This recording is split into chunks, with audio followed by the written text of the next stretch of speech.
And we are live. Hi, everybody. Don't forget to wear your face masks. Once again, we are here today for another live stream. I know we've all seen a lot of our tweets about the live stream. So thank you, everybody that has joined us from various platforms, Twitch, Twitter, what else? YouTube. Thank you so much for joining us. I'm Shedrack Akintayo. I'm a developer advocate at the Cloud Foundry Foundation. And today we're going to be talking about, I'm with my colleague, of course. He will introduce himself in a bit. We're going to talk about how to create simple deployment pipelines with Cloud Foundry and either GitLab Actions, GitHub Actions, and GitLab Runner. So Ram would probably take over and introduce himself to us. Hey Ram, what's good? Thanks, Shedrack. Hey folks, my name is Ram. Like Shedrack mentioned, I am also a part of the Cloud Foundry Foundation. We're both developer advocates there, and most of our job is to try and find new folks who can try Cloud Foundry, take advantage of what it has to offer, and basically make a convincing case for the additional user to pick up Cloud Foundry and start using it. So thanks for joining us on our live stream. We're all trying to make this a regular occurrence to the point that we now need like a fancy name for the live stream, and we need like a fancy tagline. We don't have a name yet, but I think we have a good tagline. Um, the stream where the demos are great and the jokes not so much. So, good demos, bad jokes. That's what you're here for. And that's what's going to keep you occupied for the next 60 minutes or so. Like Shedrack mentioned, we're streaming to various platforms. So, you're probably watching this from on YouTube, on Twitter, on Twitch, um, or some other new platform that Shedrack has enabled that I don't know of. Whatever it might be, just feel free to drop your questions in on the YouTube live chat as replies to the live stream tweet, or on whatever Twitch uses. I don't know. So I promise we'll get to all of these questions before the end of the stream. So today's stream is all about baking Cloud Foundry into your existing CI/CD workflow of sorts. So if you folks are already using, which I'm sure you are, if you're already using some form of CI/CD, then uh, you should be able to take ideas of what we're going to discuss today, and bake Cloud Foundry into your workflow. Now, if those CI/CD tools that you're using happen to be GitLab Runner or GitHub Actions, then I think this can be a very hands-on session for you, and you can basically replicate what we have and just clone our workflows and get started with including CF into your um, workflows. Yeah, that's what I had in terms of introduction.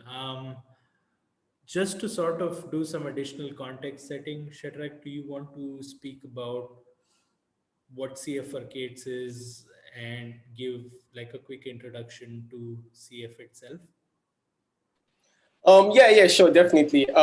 So basically, CF4Kate is a offering the Kubernetes platform. Basically, Kubernetes is a platform built with Kubernetes on Cloud Foundry. So I don't want to go into the very technical part. Let me just say, CF4Kate makes it very easy for you to actually deploy your applications on Kubernetes without the whole stress of actually configuring Kubernetes. Kubernetes is a pain. Everybody knows Kubernetes is a pain. Even Google knows Kubernetes is a pain. So Cloud Foundry for Kubernetes basically allow developers, every type of developer, not necessarily just DevOps engineers, developers, individual developers, smaller team, big teams to deploy the application to Kubernetes without any friction. without actually any friction.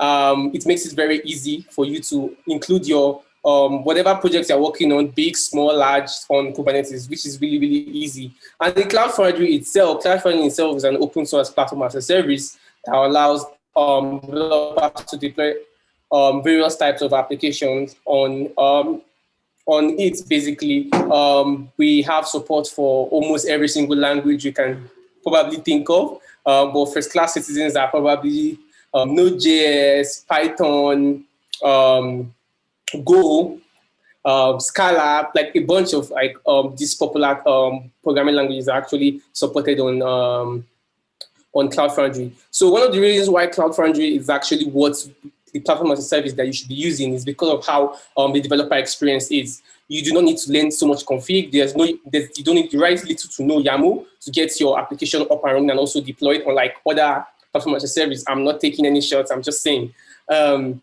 So it makes it very easy for you to do these things and also. Taken some shots.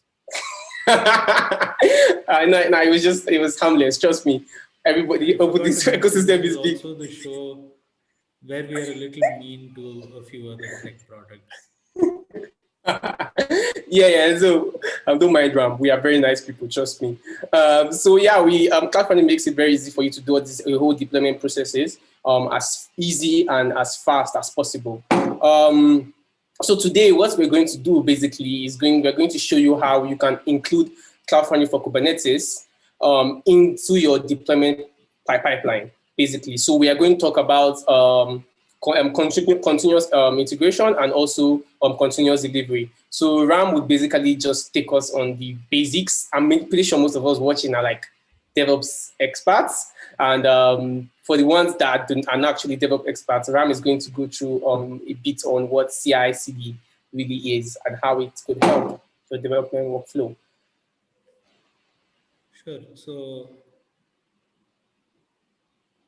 one of the things that has really changed in the software development world over, let's say, the past 15 or 18 years is this notion of releasing software for people to use. So originally, stuff was written, and then, software was written, and then software was um, integrated with other pieces of software, and then finally burnt on like a CD called Gold Master, and then put into like paper covers with like a plastic wrap, and shipped off, and um, that was how it was done. So you had shrink wrap software. The term actually came from the shrink wrap that was on CD covers. So we've come a long way since then. We don't have to wait for like major release cycles. We don't have to manually set like a whole release effort, and we did basically didn't have to burn we don't have to burn CDs and other things. Now it's and that's one area where things have possibly changed the most when it comes to um, software development practices overall. So what has enabled or triggered this change as basic market forces. So people started to demand updates more regularly than a year. People wanted updates more frequently than other release cycles that teams planned for. And obviously we are now at a point where cloud native software, software is eating the world, but cloud native software is eating software, I guess. So we are at a point where a lot of contributions that happen to source code directly, and so this source code is taken and it is shipped as frequently as possible, so that updates don't have to wait for release cycles, and customers don't have to wait until software is how do I put it? How software is in a particular release cadence. Instead, they want stuff on demand. They don't want to have to wait for specific updates. They don't want to cherry pick when they have to start using certain features, they want to be able to just demand features, get them going, and things like that. And at the same time, developers and engineering mindset has also changed to align with this thought process. So a lot of work has happened in parallel with a lot of management principles, such as agile development and so many other extreme programming and all of these different software management styles. And all of that together, today it's become a scenario where people write their code, they want it deployed, they sort of don't care how, but it's about, but then they really care about how fast things go out to production. So a lot of companies, big, small, medium, tiny, individual agencies, and a lot of companies that write software for a living are also very keen about adopting these practices and these principles. So that has really led to these CI/CD pipelines become mainstream. And if you're not already using it, I would highly recommend getting into the practice. Well, continuous integration is sort of, um, well, I wouldn't say that. Proper version control is everywhere. So thanks to the popular players who help make it mainstream, and thanks to a lot of different open source tools that are available today, we have like a good penetration of live version control systems in the world today. There's oftentimes no project that starts up and says, "Hey, let's try and do this without Git or Subversion or what Mercurial or whatever." Right? So everybody is convinced that, rather, every engineering or programmer person is convinced that we need some form of version control, some functional version control practices before any software project begins. But that doesn't seem to be the case with CI.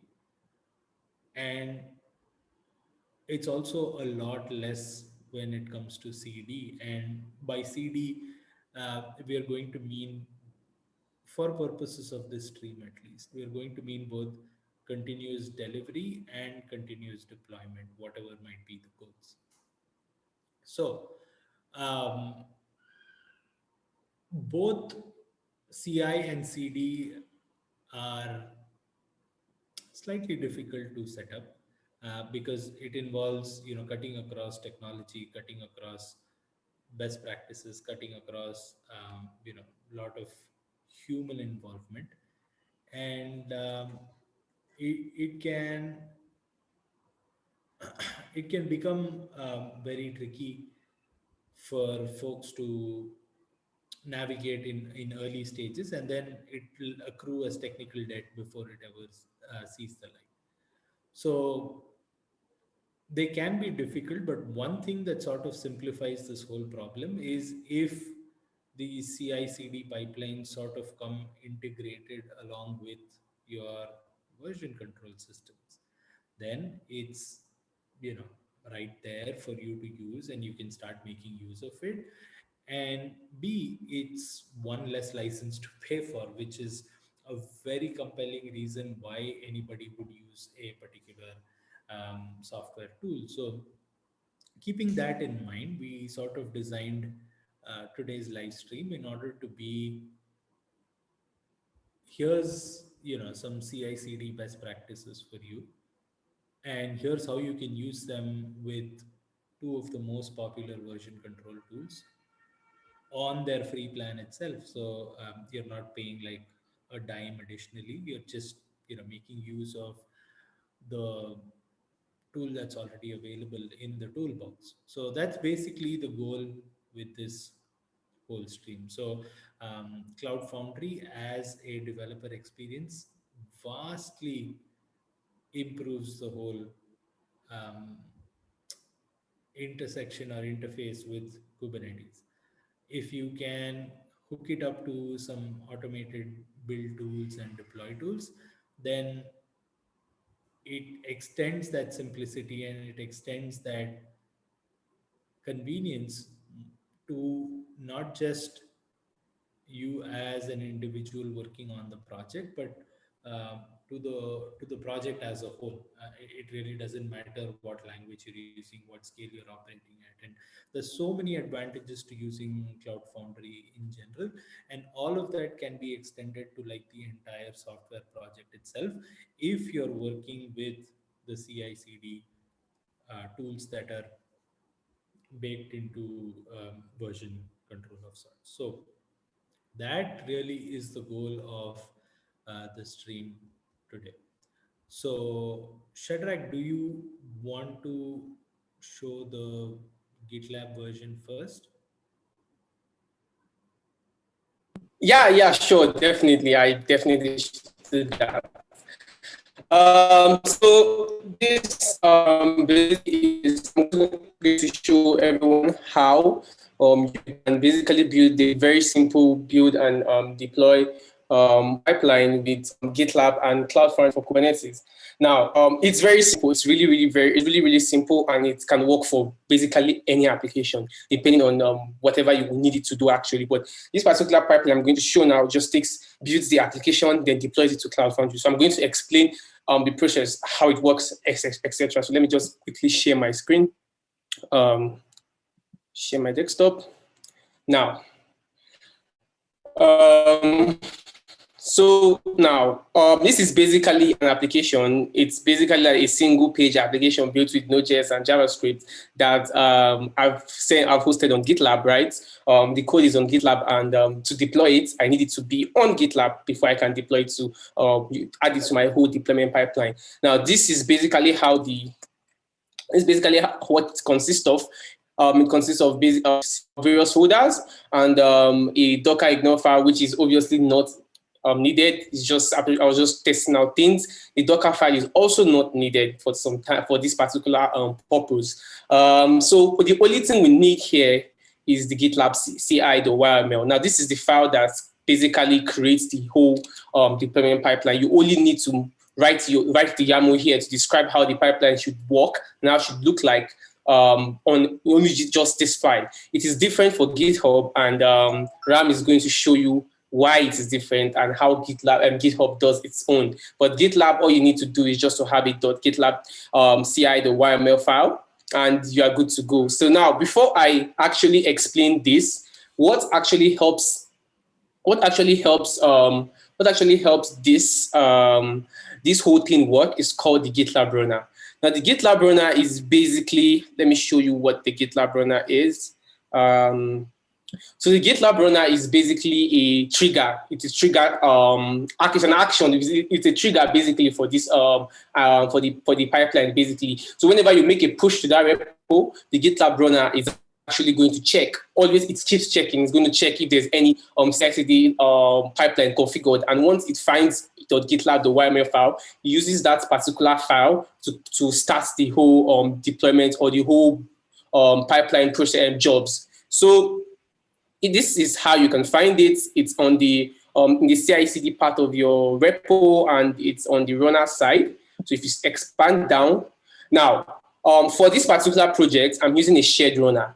Now, a shared runner is basically these are like free. These are runners that are already running on Google Cloud Platform that is configured by GitLab. It auto scales by itself, and it's they are free for use for public open source projects and are limited to 2,000 CI minutes per month. So it's basically free for use for public open source project, and this particular project is actually open source. So we are using this particular shared runner, this particular one here, to run this particular application. Now, if you need to create a specific runner for your for a particular project, which most of us will actually do, you can actually install GitLab Runner on Kubernetes by just clicking on this button, or you can set it up manually by following this following the by following the rules here. The GitLab documentation is very, very easy to follow. So you can basically just follow the step-by-step guidelines, and you would go, you are good to go.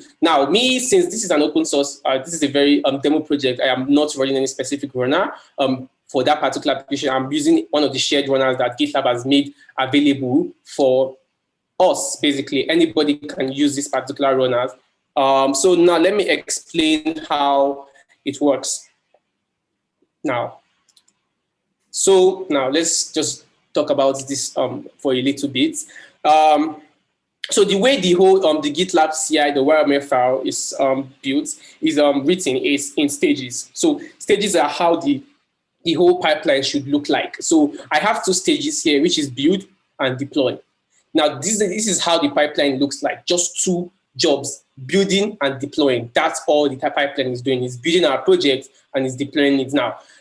For when you use Cloud Foundry, right? When you use Cloud Foundry, whether Cloud Foundry for Kubernetes or just the open source Cloud Foundry, you do not need to build your application if it's a JavaScript application. I just added this here to just make the pipeline look much more structured. I only just need one, and this is the deploy actually. So you do not need build, because Cloud Foundry for Kubernetes, Cloud Foundry, the entire Cloud Foundry system helps you build the application once it picks out a package lock.json file or a package or JSON file. You do not need to have your node modules pushed to Cloud Foundry. It does not do that. It helps you do that on the fly by itself. You don't need to build the application by yourself. Cloud Foundry does that for you. You don't need to do that by yourself. So application builds are really, really, so pushing builds are not necessary. All you just need is to grab the package or JSON file and uses the rules there to deploy your application, right? So you do not have to, you don't need the whole 500 MB. Yeah, go on. Sorry, I just wanted to mention that the package.json is in the context of this particular application, which is a Node.js app. Yeah, sure. Depending on what language or framework your app is written in, Cloud Foundry is capable of picking up a particular build process thanks to a technology called build packs. So build packs basically take up this job of detecting what language your app is written in, and then performing the build steps depending on what that language is, and which happens to be, in this case, a Node.js app that obviously has like a package.json file, and all Cloud Foundry needs is the presence of that file in order to get the directives about what to do with the app, and it will follow that. Just wanted to add that bit of context. Sorry for it. Yeah, thank you. Yeah, sure. Thank you for that. That was a very good interruption, because I skipped that. And so, as I was saying, I just added this particular part to make it look a bit more structured, not more overly simple. So, so here is what we are doing in the build stage is we are running particular scripts, which is npm install and npm audit fix. Now, in the GitLab environment, in the GitLab CI environment, npm is available, right? It's a Linux environment basically, so npm is available for use. So that's why I can easily run npm install and npm audit fix, and it sees the command and is able to execute this command. Now here, why I said only master is because I need it to this particular job to run only when it's on the master branch. Only when I push to the master branch, this particular job should run. When I push to staging, etc., it shouldn't work. When I put to a different branch, it shouldn't work, right? It shouldn't start any stage. But if I need to add, if I need to specify for other stages, I can always change master to XYZ branch. So that's why I put only a master there. Now, this .login is actually a stage, it's a job basically, but it's a pre-job. So the CI does not actually, CI does not call this particular step here an actual pipeline, right? An actual job, because I just basically did this to allow the deploy stage use these rules are specified here to deploy the application. Now here, this is basically a before script. So this should run before the actual script tag. So the before script here, what I'm basically doing is I'm installing Cloud Foundry through the normal means. You can find this on the Cloud Foundry website, documentation website on how to install Cloud Foundry on your Linux machine. So Since the GitLab CI environment is a Linux machine, I am doing the same way. So I'm obviously installing required certificates and also using the Cloud Foundry, installing the Cloud Foundry software on the environment. I'm also installing the Cloud Foundry version 7 CLI. Now, there's currently the Cloud Foundry CLI is available in version 7 and version 6, depends on what you want, but I'm always going to advise anybody that wants to use Cloud Foundry for Kubernetes should use the Cloud Foundry CLI version 7. There are a lot of people that are actually still using the version 6, and that's sort of fine, but recommended is always to use this Cloud Foundry CLI version 7. Now, I'm installing the Cloud Foundry CLI version 7 here. And the next thing is to be sure that my application, the Cloud Foundry CLI, is installed in that environment. I'm also telling the CI to run CF that version. So this brings out the current version of the Cloud Foundry CLI that is installed. Now, if it actually gives us a number, which is also version 7, that means Cloud Foundry is available in that particular environment, in the CI environment. Now, the next thing is I am configuring the API. Now, the API is basically an endpoint where we've installed our the Cloud Foundry for Kubernetes project. So for this particular demo, we have installed the Cloud Foundry for Kubernetes project on a Google Cloud, on a GKE cluster running on Google Cloud. So if you need to understand how to install the Cloud Foundry for Kubernetes project on Google Cloud or DigitalOcean, you can check our YouTube page. We have videos there, or you can check our Medium publication, which is medium.com/Cloud Foundry Foundation. So now I'm connecting to this API. This API gives me access to the Cloud Foundry for Kubernetes cluster that I have deployed on GKE, so that I can actually push my application there. That is where my application is going to be held. Now, so CF auth is all I'm doing is I'm basically configuring using the credentials. I can't just access the cluster like that without using the credentials that I've set in my CF settings. So I'm basically doing that. And the reason why this is basically CF username and CF password. This is because of it has to be a secret, so that anybody, when I deploy an application, people do not see these particular things. So where I store them, you can store them in your, so just go to the CI/CD menu, and you can find them in variables. So these are all the variables I've stored for my particular project. So there's the API key, there's the CF API, the CF or the CF password. So you can store all your environmental variables here, and they are protected from the outside world. So this is how why I'm using those particular. So this is how I'm accessing the CF username and the CF password. Now the next thing is, of course, I'm saying this particular job should only run on the master branch. Now the next thing is the deploy stage. This is the most important stage. This is where we actually take our application from our machine, from being hosted on GitLab to being hosted on Cloud Foundry for Kubernetes on our GKE cluster. Now, of course, the stage is named deploy. It's the GitLab CI would not recognize this particular stage if I do not specify that this particular stage is called deploy. It will definitely throw an error. So always be up to date when it comes to specifying this stage. And the next thing is the script. Now, this is the most important part. This is where we actually set our application and deploy our application. Now, here I'm basically targeting a space where I want an organization, and a space where I want my application to be deployed. Now, Cloud Foundry has things called spaces and hubs. This is like having staging, production, and development. So these are like different stages at which we can deploy your application on. So if you have a space called event, you can have a space called production, you can have a space called staging, depending on how you want it to be. Now, next thing, I'm setting environmental variables. Now,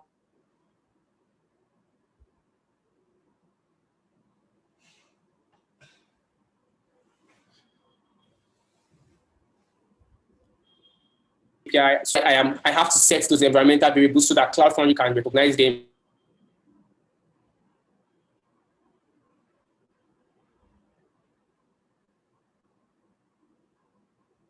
to push the AMV file to. Now, I'm setting the API key, which the application uses. I'm also setting the. You Yeah. paused for like a couple of sentences there. So if you could just be Yeah. so kind Yeah. as to repeat yourself. Sorry. Yeah. So what was the last thing you heard? I mean, you just got started with setting the environment variables. Okay, okay, so I will definitely go out. Apologies for that. My internet's, I don't know, probably unstable. So basically what I'm doing here is I'm setting the environmental variables that my application needs. So my application is a single page application that uses consumes some certain APIs that have to use a particular API key. So I'm actually saving these particular API keys in my environmental, in the variables section of my GitLab repo and accessing them in the GitLab CI.yml file. So same thing I'm doing for the converter API key, same thing I'm also doing for the symbols and the timeouts. Now this is like very good engineering practice to not push your env file to your GitLab repo, to your GitHub repo. So basically any version control, it's very, very important. Secrets are like really, really important. So the next thing I'm doing is just, I don't know, I was just flexing on this. I was just checking to show the entire folders and the permissions on on the file, on the folder, basically the application folder. And this particular stage is just echo deployment starting. Nothing really special. It's just to show that deployment is starting. And when I run, now the last stage is CF push. So CF push exchange rate SPA. Now, let me run this particular job again and see what happens. So if I click on commit changes, and I come to pipelines, so this pipe shows how your pipelines are defined.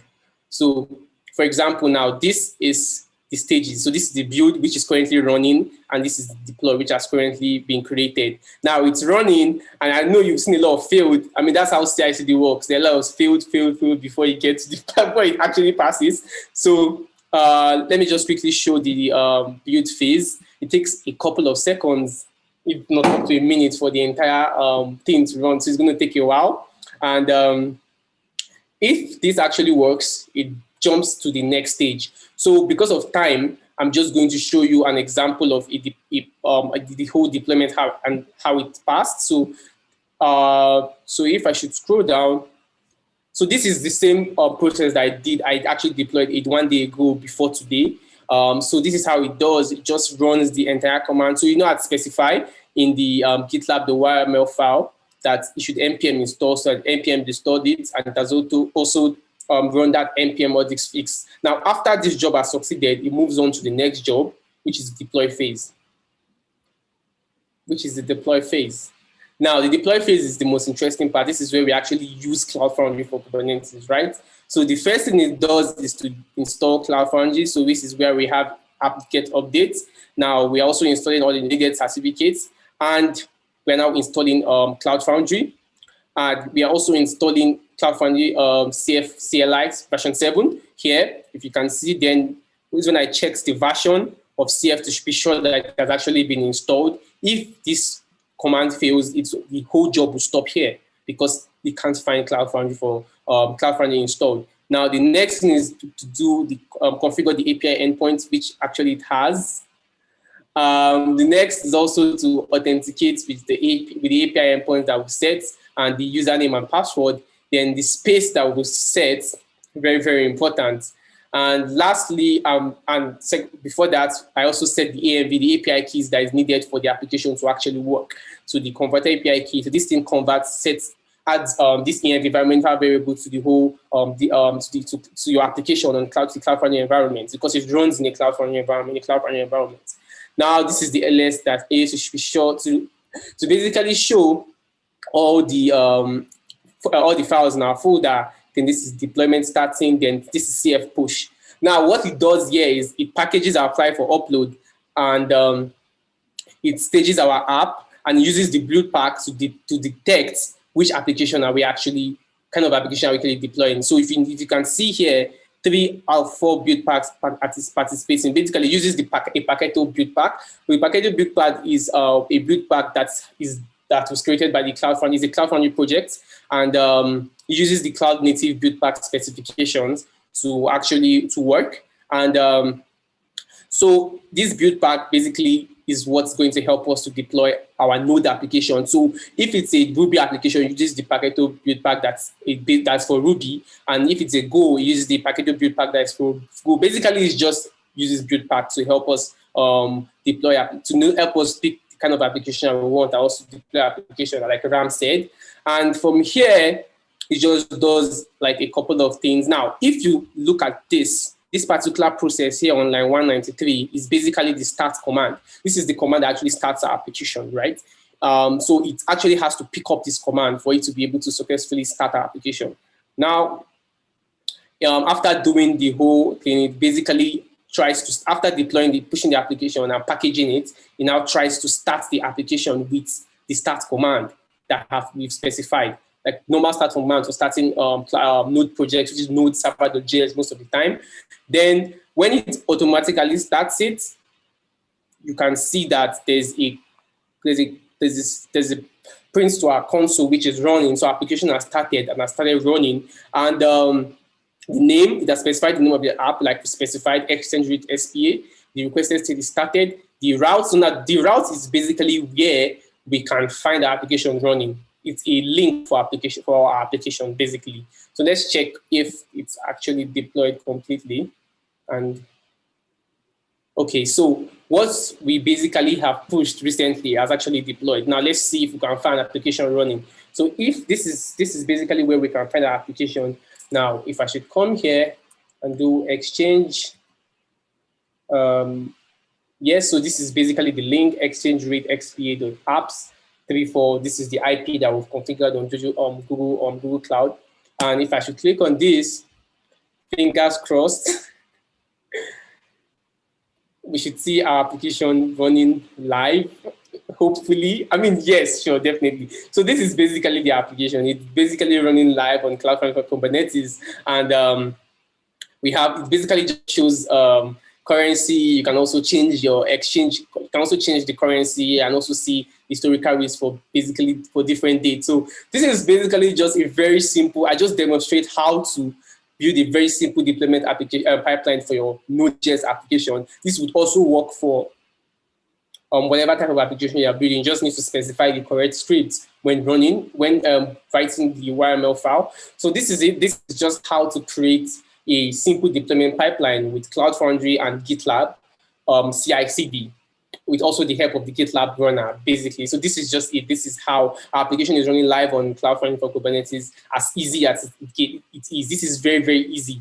I do not have so much knowledge in DevOps, in the whole deployment thing, but Cloud Foundry has made it easier for me to do these things myself without having to get to bring in a DevOps space. I'm not saying that DevOps people are not needed, but all I'm saying is Cloud Foundry makes it very, very easy for you to do these things yourself.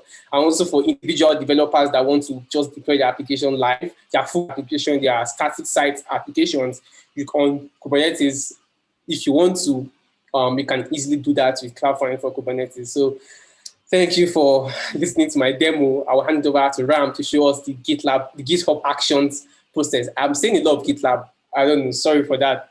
So the GitHub Actions process. So Ram, can you take over? Yes, I can.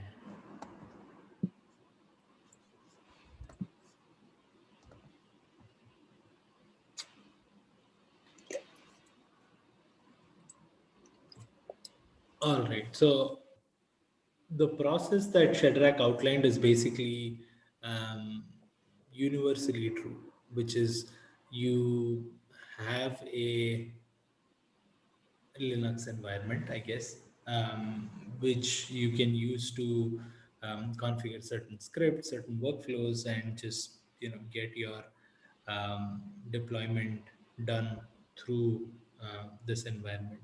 And that's sort of a very similar approach that we're going to see with GitLab Actions as well, GitHub Actions as well. I think I've got on to Shedrack's habit of interchanging their names. But I am going to quickly show a few things and then we'll kick off a deployment, much like what we just saw. So I'm sure a lot of you know where workflows sit inside GitHub. So GitHub Actions basically employs what are known as workflows, and workflows are a declarative YAML file that basically take like a bunch of different parameters and commands and execute them in order. Now, this deploy action is very simple and straightforward. Um, on every push that is made to the master branch, let me increase my font just a little bit. So, as I was saying, whenever a git push is being made to the master branch of this particular repo, then this job name that has been given on line number 7 will basically execute. Now, this job has two distinct steps. One is to check out the source, and two is to deploy it to Cloud Foundry. Now, this is the Cloud Foundry endpoint that we're going to be using, and then we have a set of username and passwords that is read from GitHub secrets and written to the stream here. And then we'll be making use of this configuration for the Cloud Foundry tenant that I'll be using. And then finally, the command that we'll execute is just a simple CF push. As always, that's where things converge. Now those are sort of the different stages, and let me just walk you through the app itself, and let's maybe kick off like a build before we do anything else. So hopefully this font is big enough for folks to read. Um, and just to confirm that this is in fact the file that I have, probably not.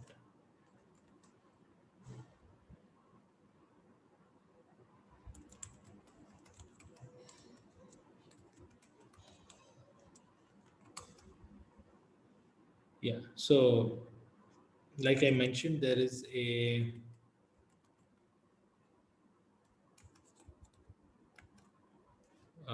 workflows folder inside the repo, and that basically has the YAML file that we'll be using for the deployment. So here I'm going to just check the thing and maybe try and make some tiny modification somewhere somehow without hopefully breaking any of these things.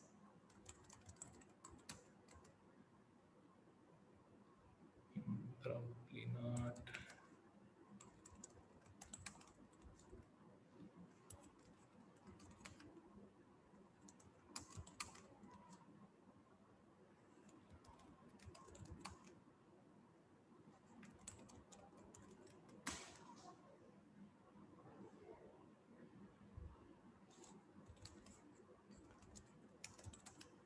Anyhow, let's see. Um,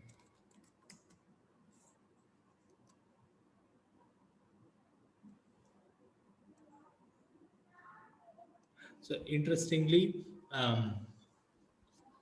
again, sorry for the digression, but this is a Go application that we will that we can basically modify and deploy, and it already resides here. And much like Shedrack, it took a few attempts for me to get it running, but I guess that's how CI/CD works. So what I'm going to do is just add something very harmless. So I'm going to add an extra line here, extra line to demo CI/CD. All right. Let me save that file, and then I will do a git right? So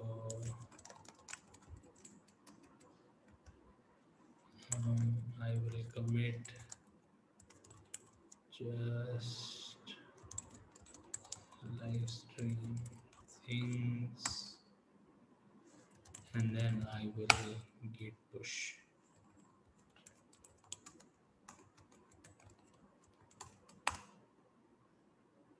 All right, so now the push is complete, and this should basically trigger that workflow which we just saw. So again, much like um, the GitLab demo that we saw, and this basically does the job of setting up like a local, um, doing like a build, and then doing a CF push. Now the build stage here is basically creating like a Docker container and installing CFCLI inside the container. So that will then have the ability to do a CF push. So it now it's basically checking out the code, um, logging in with the endpoint, authenticating with the endpoint, and starting to do the CF push. So here on line 49 is the command that basically did the CF push. There are a couple of aspects here that I'd like to highlight. The first one is that this build makes use of the GitHub container registry as well, in addition to just version control and GitHub Actions. So both GitLab and GitHub have container registries that it uses. I'll get into a little bit more detail towards the end of the stream, but for now, I'd just like to point that out. So all the build packs that are participating here will build containers out of the code, and those containers will get uploaded to the container registry, which in this case is the GitHub container registry. So it's a very vendor specific demo. That's what we intended for this to be. So your version control is using GitHub, your actions and workflows are using GitHub, and then your container registries are also using GitHub. So it's a very pure play GitHub sort of demo. You can do the exact same thing with GitLab as well, but we'll save that for a few minutes. Now, the app has actually been deployed, and we have a route here. Yay. So much like the GitLab demo, it's basically the same thing. So stuff gets pushed, stuff gets built, and then you're given like this thing. So because we don't have an SSL certificate, you're seeing this. I mean, but this is basically the app. So yeah, that's basically what Git the GitHub Actions looks like. Now, just to sort of dive into a couple of other things, um, if you notice in the YAML, there's basically these two steps. There's actions checkout, and then there is a CFCLI actions action that has a more custom prefix. Now, I'll just quickly get into what this is. Now, GitHub Actions is allows you to basically compose a workflow built out of several other smaller what it calls are actions, right? So this particular workflow has two jobs. One is, or I should use the word job, sorry. Um, it has two phases. One is to check out the repo, which in this case is the test go application. And then the other use is basically, the other action is basically to run the CF commands. So in order to run the CF commands, it makes use of a set of actions that basically makes use of another repo that I have. So if I just quickly switch to that, it will become very clear what this is doing. So this was contributed by some other user. I just make use of it here. But basically, what this does is um, it takes like a bunch of different inputs, and then it does that job of first installing CF and then doing the whole um, authentication and other things. So let me open this and the other one side by side so that you actually have good feel for what each of these are doing. Okay, hopefully this layout is not too confusing. Um,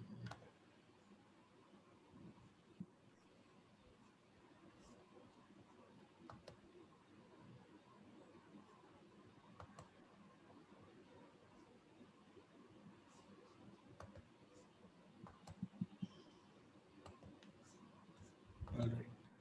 So if you look at this, um, between lines 11 and 18, there's basically like a handful of directives about what to do.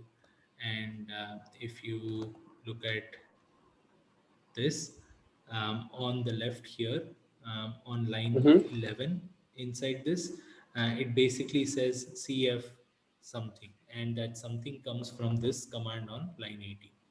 So it basically sets it just says CF push from within that directory, right? And before Yeah. that, on line 7, there's two um, parameters that it also accepts. So those are supplied on line 16 and 17 here. So CFR translates into dollar input CFR, CF's underscore space translates into input CF space. And then before that, here on line 4, it basically uses the parameters that are given on lines 14 and 15. Before that, the parameter on line 13, it makes use of here on line 3. Okay, so that's basically how this whole, those are just the different lines that are executed. And the setup for that comes from this Docker file. Now, this Docker file is basically what is built inside the container. Now, the GitLab version that you showed, Shedrack, basically had Yeah. these as shell commands to run. So it basically Yeah. said, Yeah. do the update and just install CLI. This So are you takes a saying, slightly, yeah. yeah, so GitLab is actually like much stress-free than GitHub? Yeah, I mean, you can basically create the same experience using a container. That's it. Um, Different things Yeah. cause stress to different kinds of people, right? So uh, Yeah. one person's meat might be another person's poison. So Yeah, yeah, yeah. Fair there's point. Fair point. there's just different ways in which to do this, and obviously, you being you, Docker is more stressful for you. So um, Yes. yes, in that regards, it probably is a little uh, an additional sort of hoop to jump through. But since we are friends, you can clone my repo and not have to worry about it. All right. Um, but yeah, basically this sets up CFCLI and moves to the entry point script, which is basically the things that we saw get executed. So that is sort of how this whole um, thing works with GitHub and GitHub Actions, and so on. So very simple set of instructions, but delivers a very powerful sort of thing. So overall, the entire process took a couple of minutes. I mean, it works. It's fast when it works. It's faster when it fails, I guess. But I guess that's how it is. So if you're already using like a lot of GitHub on your various projects, then I think this is an excellent um, additional tool that you can use in order to automate the whole thing. Um, so yeah, if there's any questions, I'd encourage you to post it on the chat or as a tweet or on Twitch. You can just send a message on that live stream. um, I'm happy to take a look at those, and Shedrack and I can answer them. Meanwhile, the last part that I thought I will show is this thing with container registry. So just to give a little background, Cloud Foundry, like we mentioned, makes use of build packs, and build packs basically generate what are known as containers. Um, Obviously, like it's, you can sort of think of it as a kind of a replacement for your Docker stuff that you do already, but it's very similar in some ways. It's slightly different in other ways, but basically the idea is all the different services within the app are generated as different layers, different layered containers, and then all of those containers are, instead of being stored on the Docker runtime locally, can go and be stored in a container registry that's on the cloud. So that's sort of the cloud native push that a lot of companies and a lot of engineering teams are moving towards right now. So it gets pushed to the cloud, and then from this cloud container registry, it gets deployed to your Kubernetes based infrastructure and the container runtime over there. So it provides a very useful and very convenient method to generate containers and have them pushed to your cloud-based infrastructure and the container runtime, basically. So Cloud Foundry for Kubernetes, which is the project that we're using right now, mandates the use of a OCI compatible container registry. And in this case, uh, we're making use of this GitHub version. There is also a GitLab container registry, which I've configured on another um, Kubernetes cluster that I have. And both of these, basically perform the exact same function, which is provide a cloud native means of creating containers that they can just host. So this is the GitLab container registry, and it has like all of the, it has like a very similar setup. So all of the builds result in different layers being rendered as immutable artifacts, and those artifacts are saved in these container registries, and whenever you want to do a deploy, it's taken from these container registries and deployed onto the infrastructure that we have. So in GitLab, you always have to, it has to be inside a project. So there's a container registry under packages and registries, which is part of a project. In this case, it's a test container registry here. And then in GitHub land, it's under packages. So under the packages tab, you have all of the different repos that are basically converted into containers and available for use. So that sort of concludes all of the different pieces that we wanted to show today. I don't see any questions yet, but if you have anything, feel free to reach us on Twitter. I am Ram Iyengar on Twitter, and Shedrack is Could BLVCK, could black on Twitter. So you could also just tag the Cloud Foundry um, Twitter handle, and handle. we'll see it. Yeah. We Um, trust me, we see everything. We do. And for folks who are interested in getting started, there's also like a Slack channel. So slack.cloudfoundry.org. The entire community hangs out there. There's folks who probably know more than me or Shedrack who can help you out Yeah, as definitely. Trust well. me. And yeah, so if you're interested in getting started or getting any queries answered, do join us there. And cloudfoundry.org is the homepage of the project. Everything is sort of linked from there. The information that you just heard on this live stream is also available in the form of a couple of Medium articles. So medium.com/cloud Foundry Foundation is the email. So we leave those details below in the stream right after. So if you want for more information, just feel free to drop in there and sort of revisit all these topics. But yeah, thanks for joining us from different parts of the world, wherever you're viewing this from today. Yeah. Um, yeah, we would definitely hope to see you on future streams as well. And thank you. Yeah, and we are also planning to make this frequent as possible. So we are going to make this try to do this maybe once a month, twice a month. We don't know yet, but it's going to be very frequent than usual. So we hope that we keep seeing folks join in and learn more about Cloud Foundry for Kubernetes and Cloud Foundry itself, and can make your whole developer experience in your workflow very, very interesting. So thank you so much, everybody, for joining once again. We are 1 minute ahead of time.